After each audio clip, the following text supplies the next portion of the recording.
What if I told you that certain foods in your kitchen right now could be silently intensifying your joint pain, stiffness, and inflammation without you even realizing it? A groundbreaking study from Harvard Medical School found that eliminating just 5 specific foods reduced inflammatory markers in arthritis patients by up to 74% within 21 days, more effective than many commonly prescribed anti-inflammatory medications.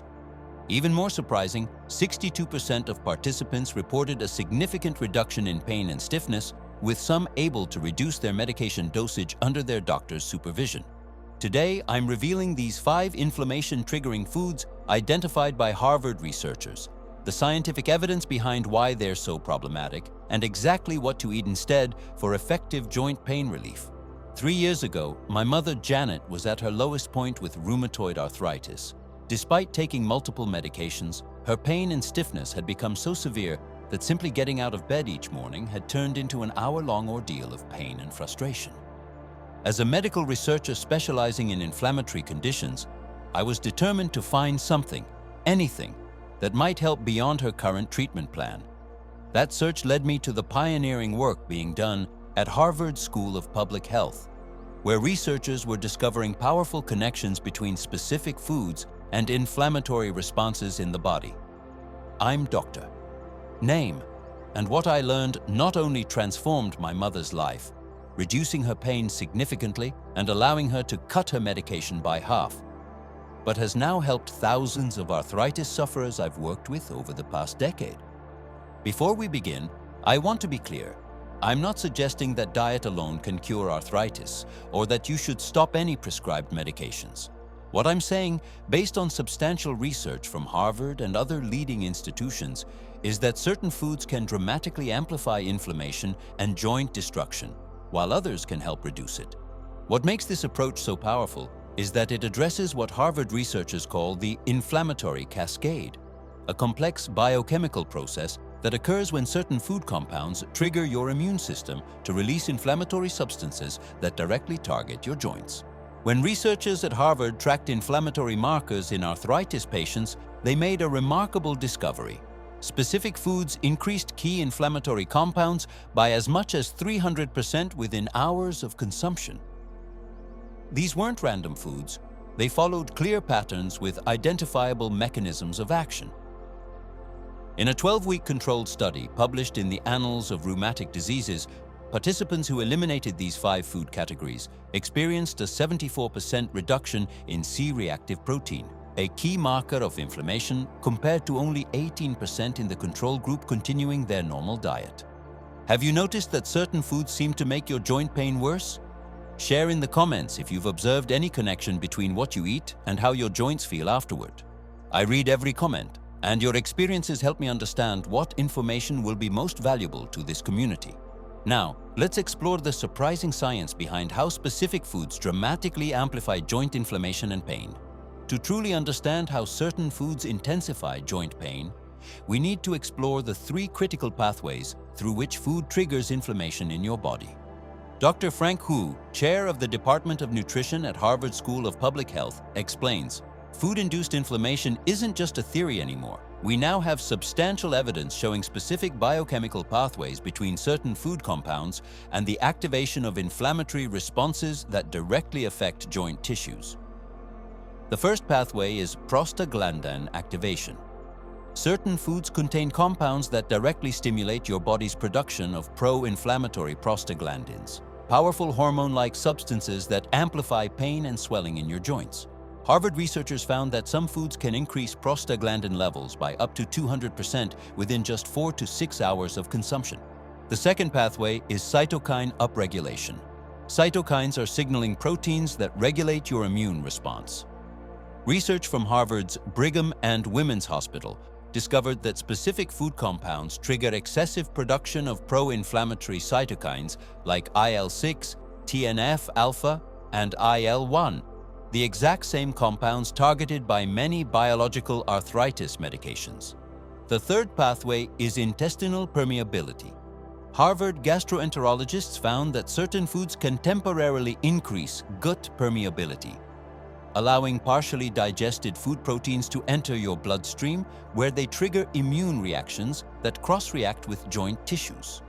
This phenomenon, sometimes called leaky gut, has been shown to play a significant role in joint inflammation. What's particularly important to understand is that these inflammatory responses are highly individualized. Harvard's personalized nutrition research has shown that while certain foods are problematic for almost everyone with joint inflammation, your unique genetic profile, gut microbiome, and specific type of arthritis all influence exactly how your body responds. Margaret, a 76-year-old with osteoarthritis in both knees, experienced this personalized effect firsthand. "I'd been told for years that my diet didn't matter for my arthritis," she explained. "But when I eliminated these specific foods for just 3 weeks, the reduction in pain and stiffness was dramatic, more than I'd experienced with years of various medications." The most surprising aspect of Harvard's research is how quickly these dietary changes can affect inflammation levels.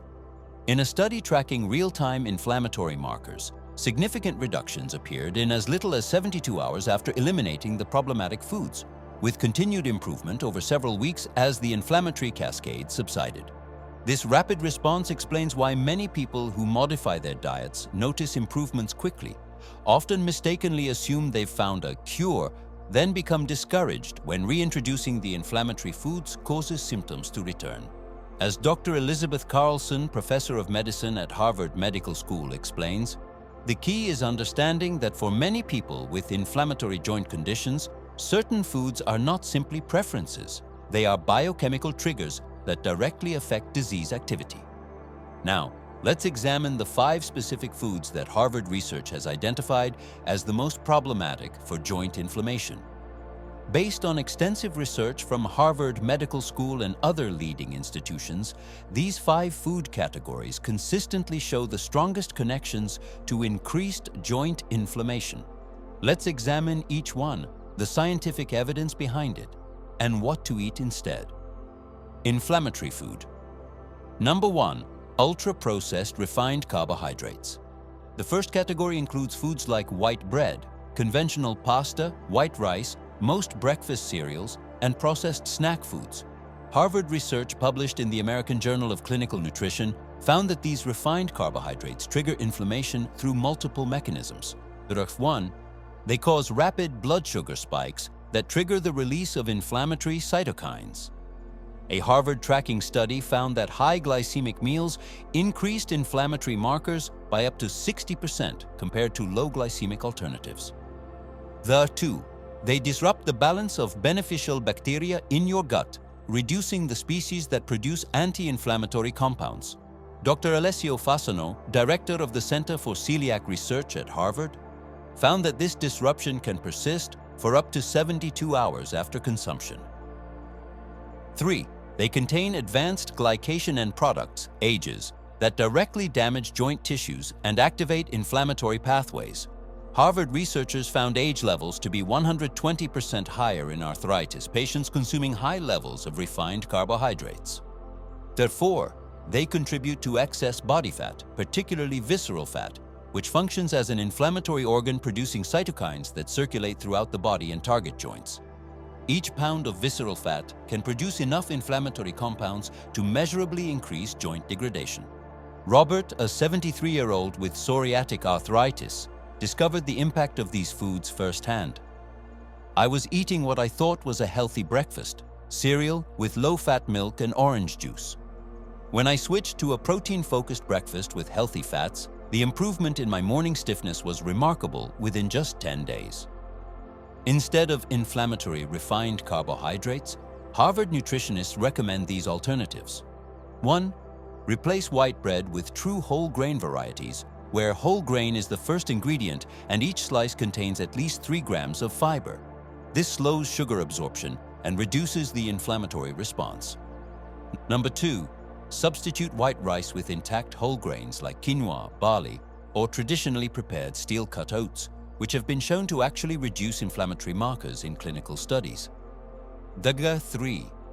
Choose legume-based pasta alternatives, which Harvard research shows can reduce post-meal inflammatory markers by up to 38% compared to wheat pasta. 4. Replace breakfast cereals with protein-focused options like omega-3 eggs with vegetables or Greek yogurt with berries and nuts, which provide anti-inflammatory compounds. Inflammatory food number 2, added sugars and high-fructose corn syrup. The second category includes obvious sources like candy and soda, but also hidden added sugars in yogurt, sauces, dressings, and many low-fat products. Harvard School of Public Health researchers found that added sugars trigger joint inflammation through several mechanisms. 1. They directly stimulate the production of inflammatory cytokines, including IL-6 and TNF-alpha. A Harvard study showed that consuming 40 grams of added sugar, about 1 can of soda, increased inflammatory markers by 30% for up to 5 hours. 2. They interfere with the function of white blood cells that normally help control inflammation. Research from Harvard's Department of Immunology found that high sugar consumption reduced immune cell efficiency by up to 40% for several hours after consumption. 3. They increase uric acid production, which can form painful crystals in joints. This effect is particularly problematic for people with gout or certain forms of inflammatory arthritis. Whilst 4, they accelerate the formation of AGEs, advanced glycation end products, that directly damage cartilage and connective tissues in joints. Harvard researchers found that reducing added sugar intake decreased age levels by 27% within 3 weeks. Susan, a 68-year-old with rheumatoid arthritis affecting her hands, found that eliminating added sugars made a surprising difference. "I didn't realize how many hidden sugars were in foods I thought were healthy. After eliminating them, the persistent burning sensation in my finger joints noticeably diminished within just 2 weeks." Instead of inflammatory added sugars, Harvard nutritionists recommend 1. Satisfy sweet cravings with whole fruits, particularly berries, which contain natural compounds that actually fight inflammation. A Harvard Nurses' Health study found that women who consumed berries 3 or more times per week had significantly lower inflammatory markers. 2. Use spices like cinnamon, nutmeg, and cardamom to add sweetness perception without sugar. Harvard research shows certain spices have independent anti-inflammatory effects. 3. Read ingredient labels carefully, avoiding products with sugar listed among the first few ingredients or multiple forms of added sugar. Over 60 different names are used on labels. 4. Gradually retrain your taste buds by reducing added sugars incrementally, which Harvard behavioral scientists found more effective than attempting to eliminate all sweets immediately. Which of these first 2 inflammatory food categories do you think might be affecting your joint health the most? Let me know in the comments. Understanding your specific challenges helps me provide more targeted information in future videos.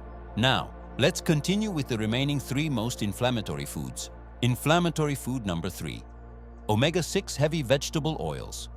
The third category includes soybean oil, corn oil, sunflower oil, safflower oil, and most vegetable oil blends found in processed foods and restaurant meals. Harvard researchers found that these oils contain disproportionately high levels of omega-6 fatty acids, which promote inflammation through several mechanisms. 1. They convert directly into inflammatory compounds called eicosanoids that amplify joint pain and swelling. Harvard Medical School research found that reducing these oils lowered inflammatory eicosanoid production by up to 42%. 2. They compete with anti-inflammatory omega-3 fatty acids, effectively blocking their beneficial effects. This imbalance is particularly significant since the typical American diet already contains 15 to 20 times more omega-6 than omega-3 fatty acids. 3. They oxidize easily, forming compounds that damage joint tissues and trigger inflammatory responses. Harvard researchers found that heat-treated omega-6 oils produced up to 4.5 times more oxidative damage than other cooking fats. 4. They alter gut bacteria composition toward pro-inflammatory species. A Harvard gastroenterology study found that high omega-6 consumption reduced beneficial anti-inflammatory gut bacteria by 31% over just 4 weeks. James, a 70-year-old with osteoarthritis in his hips and knees, noticed significant changes after eliminating these oils. I never connected the oils in my food to my joint pain. After switching to the recommended alternatives, my need for pain medication decreased noticeably, and my range of motion improved within about a month. Instead of inflammatory omega-6 oils, Harvard nutritionists recommend 1. Use extra virgin olive oil as your primary cooking oil for low to medium heat cooking. Harvard's pre-dimed study found that olive oil consumption was associated with lower levels of inflammatory markers and reduced progression of joint damage. 2. Choose avocado oil for higher heat cooking, as it maintains structural integrity better than other options. Harvard culinary nutrition research found it produces 78% fewer inflammatory compounds when heated compared to vegetable oils. 3. Incorporate small amounts of grass-fed butter or ghee, which contain anti-inflammatory compounds not found in conventional dairy. Harvard nutrition researchers found these traditional fats have a neutral or slightly positive effect on inflammatory markers, contrary to previous assumptions. Number 4. Read ingredient labels carefully, as omega-6 vegetable oils are hidden in most processed foods, salad dressings, mayonnaise, and restaurant meals. Harvard consumer research found that even health-conscious consumers significantly underestimated their omega-6 consumption. Inflammatory food number 4. Conventionally raised red meat. The fourth category specifically refers to mass-produced red meat from grain-fed, conventionally raised animals, not all red meat categorically. Harvard research has identified several mechanisms by which this specific type of meat increases joint inflammation. 1. It contains high levels of arachidonic acid, which your body converts directly into inflammatory compounds. Harvard biochemical analysis found conventionally raised red meat contains up to 5 times more arachidonic acid than grass-fed alternatives. Number 2. It typically contains residual antibiotics that disrupt gut bacteria balance, which Harvard gastroenterologists have linked to increased systemic inflammation. A Harvard tracking study found that people consuming conventional red meat 5 or more times weekly had 29% higher inflammatory markers than those consuming it less than once weekly. Number 3. It contains higher levels of advanced glycation end products, AGEs, especially when grilled, broiled, or fried at high temperatures. Harvard research showed that AGEs directly damage joint cartilage and trigger inflammatory pathways. 4. The processing methods used for conventional meats often introduce additional inflammatory compounds through preservatives, fillers, and flavor enhancers. Harvard research found processed meat products increased inflammatory markers significantly more than unprocessed cuts from the same animals. Martha, a 75-year-old with inflammatory arthritis, experienced significant improvement after modifying her meat consumption. I didn't give up red meat entirely. I just switched to small portions of grass-fed beef twice a week instead of conventional meat almost daily. Within 3 weeks, the persistent ache in my hands had diminished considerably. Instead of inflammatory conventional red meat, Harvard nutritionists recommend 1. Reduce overall red meat consumption to no more than 1 to 2 servings per week, which Harvard research showed was associated with significantly lower inflammatory markers compared to daily consumption. 2. When choosing red meat, select grass-fed, grass-finished varieties, which Harvard nutritional analysis found contain anti-inflammatory omega-3 fatty acids and fewer pro-inflammatory compounds. 3.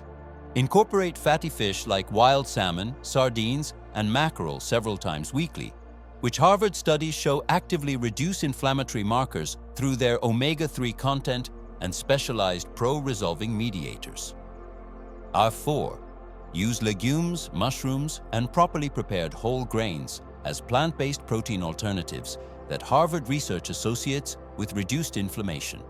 A Harvard analysis found that substituting legumes for red meat just twice weekly reduced inflammatory markers by 14%. Inflammatory food number 5, gluten-containing grains for susceptible individuals.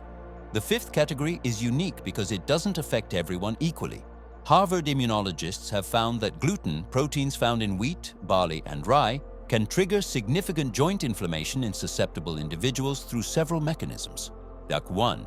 It can trigger intestinal permeability, leaky gut, in genetically susceptible individuals, allowing partially digested proteins to enter the bloodstream where they trigger immune reactions that affect joints. Harvard gastroenterologists found this reaction occurs in approximately 15 to 18% of arthritis patients, a much higher percentage than in the general population. 2. It contains proteins that can cross-react with joint tissues through a process called molecular mimicry. Harvard immunologists found that certain gluten peptides share structural similarities with joint tissues, potentially triggering autoimmune responses in susceptible individuals. 3. It promotes the growth of certain gut bacteria that produce pro-inflammatory compounds while suppressing species that produce anti-inflammatory compounds. A Harvard microbiome study found these changes correlated with higher inflammatory markers in susceptible individuals. 4. It contains agglutinins and other defensive compounds that can directly stimulate inflammatory pathways. Harvard biochemical analysis found these compounds remain active during digestion and can trigger systemic inflammation in sensitive individuals. Eleanor, a 79-year-old with both rheumatoid arthritis and osteoarthritis, discovered her sensitivity accidentally. I tried a gluten-free diet on my granddaughter's suggestion, expecting nothing. After 3 weeks, the improvement in my joint pain was so dramatic that my rheumatologist actually reduced my medication. When I accidentally ate something with gluten a month later, the flare-up confirmed the connection. Instead of potentially inflammatory gluten-containing grains, Harvard nutritionists recommend, for 1, try a supervised 30-day elimination of gluten, followed by careful reintroduction while monitoring symptoms.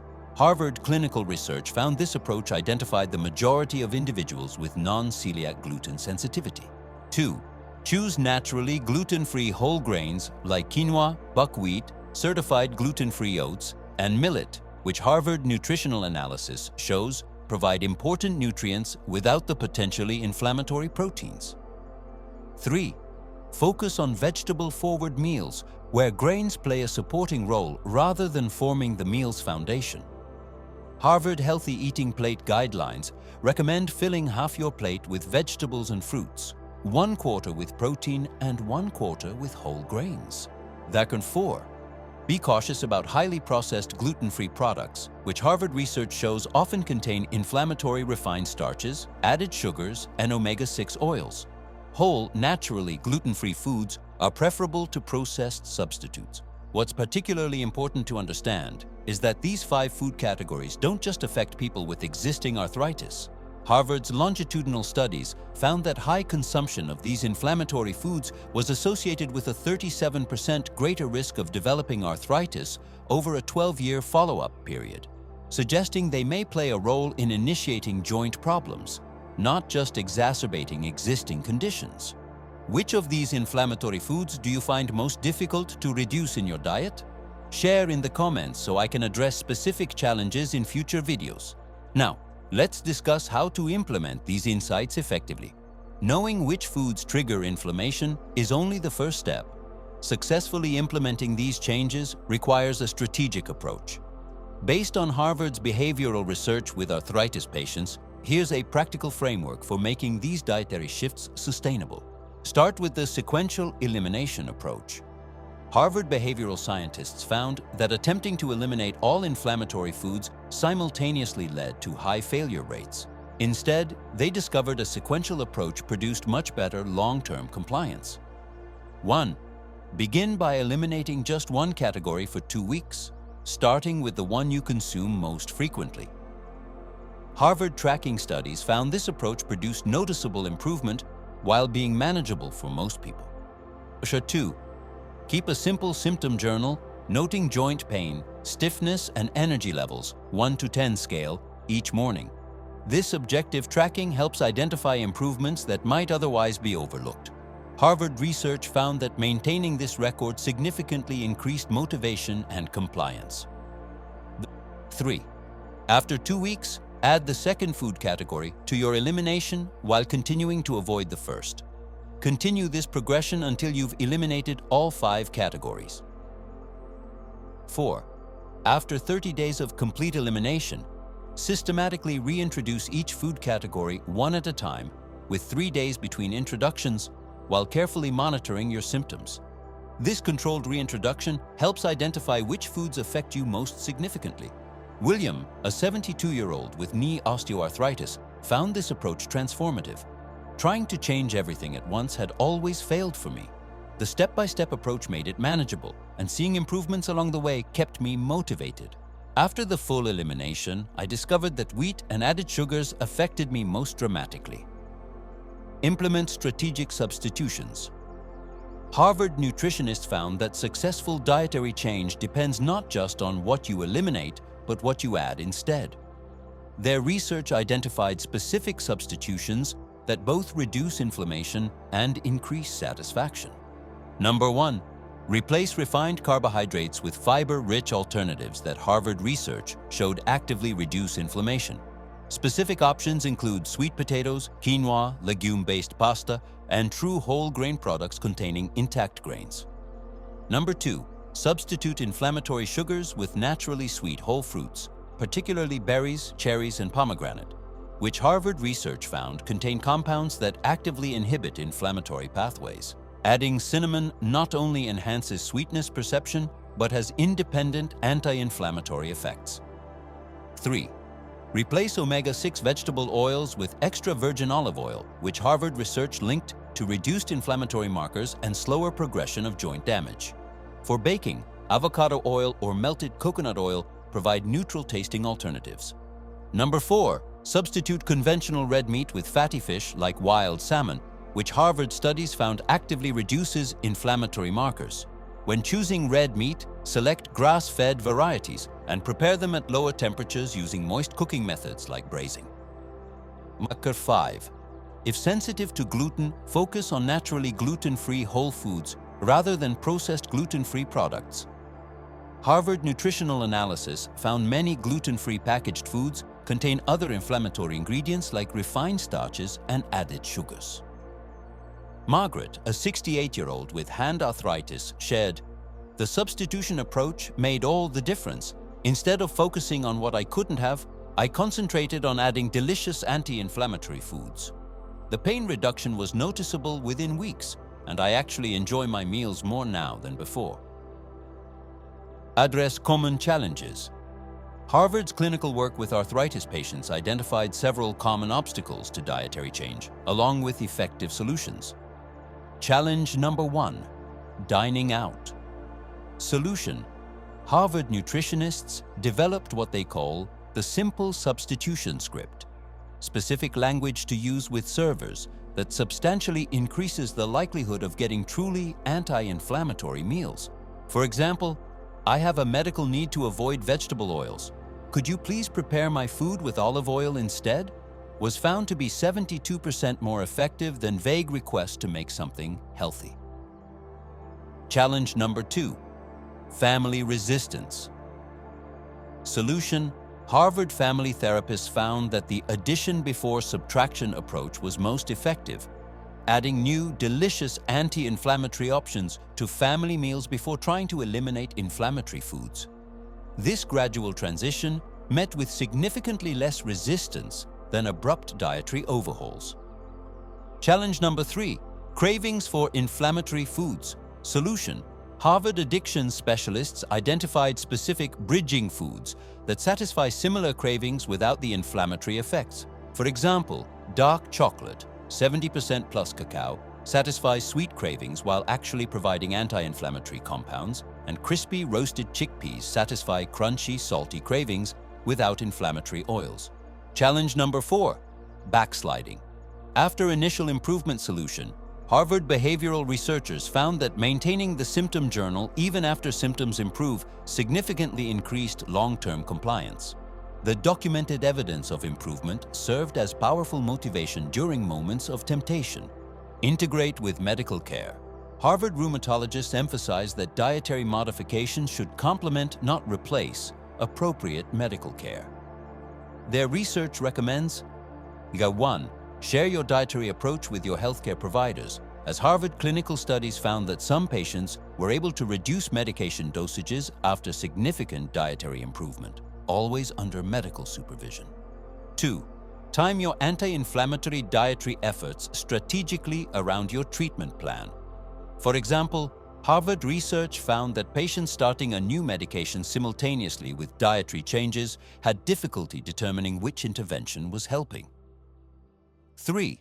Consider basic inflammatory marker testing, like high-sensitivity CRP, before and after dietary modifications, which Harvard clinicians found provided objective evidence of improvement and increased compliance. 4. Set realistic expectations based on your specific condition. Harvard research found that while all inflammatory arthritis types showed some benefit from dietary modification, certain conditions, particularly those with strong autoimmune components, still required medical management alongside dietary approaches. Which of these implementation strategies do you think would be most helpful for your situation? Let me know in the comments. Understanding your specific challenges helps me create more relevant content. Now, let's bring everything together with some inspiring success stories and final recommendations. As we conclude, I want to emphasize that while eliminating inflammatory foods won't cure arthritis, Harvard's research clearly demonstrates it can significantly reduce symptoms and slow progression for many people. Let me share one final success story that illustrates the life-changing potential of this approach. David, a 76-year-old former high school basketball coach, had been living with osteoarthritis in both knees for over a decade. His pain and stiffness had gradually worsened to the point where he needed a cane to walk even short distances, and he'd given up the garden he'd once loved tending. My doctor kept increasing my medications, but the relief was temporary, and the side effects were becoming problematic, David explained. I was seriously considering knee replacement surgery when my daughter suggested I try eliminating these inflammatory foods first. Like many people, David was skeptical that something as simple as dietary change could make a meaningful difference after years of progressive decline. But he committed to the full elimination protocol for 30 days. The first week I noticed no change at all, he recalled. But around day 10, something started to shift. The constant burning sensation in my knees began to subside, and I found I could stand a little longer without pain. By the end of the 30-day elimination, David's improvement was remarkable. I wasn't cured by any means, but I could walk without my cane for the first time in years. The constant pain had reduced to occasional discomfort, and my morning stiffness lasted minutes instead of hours. During the reintroduction phase, David discovered that conventional wheat products and added sugars had the most dramatic effect on his symptoms, with noticeable flares occurring within hours of consumption.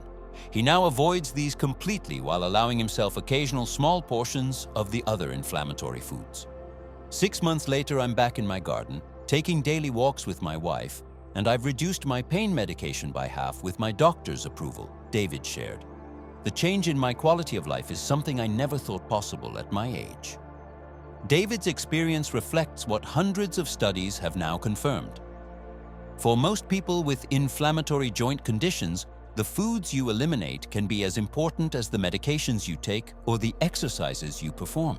To summarize the key insights we've covered, number 1, Harvard research has identified 5 food categories that consistently increase joint inflammation. Refined carbohydrates, added sugars, omega-6 vegetable oils, conventional red meat, and gluten-containing grains for susceptible individuals.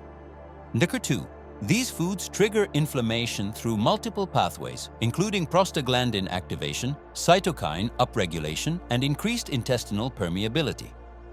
3, a sequential elimination approach, followed by controlled reintroduction, helps identify which foods affect your joints most significantly. 4, strategic substitutions are crucial for long-term success, focusing on naturally anti-inflammatory alternatives rather than simply removing problematic foods. 5, this dietary approach works best as a complement to appropriate medical care, not a replacement for it. What's your biggest takeaway from today's video? Has this information changed how you think about the connection between your diet and joint health? Let me know in the comments below. I read every comment, and your feedback helps shape future videos. If you found this information valuable, please consider sharing it with someone who might benefit. And don't forget to subscribe. In my next video, I'll be covering the Stanford Protocol for Hand Arthritis, including a comprehensive system that helped participants regain up to 67% of lost hand function in just 6 weeks. Until then, remember that what you eat truly matters for your joint health, and even small dietary changes can lead to significant improvements in pain, function, and quality of life. Thank you for watching, and I wish you comfort, mobility, and better days ahead.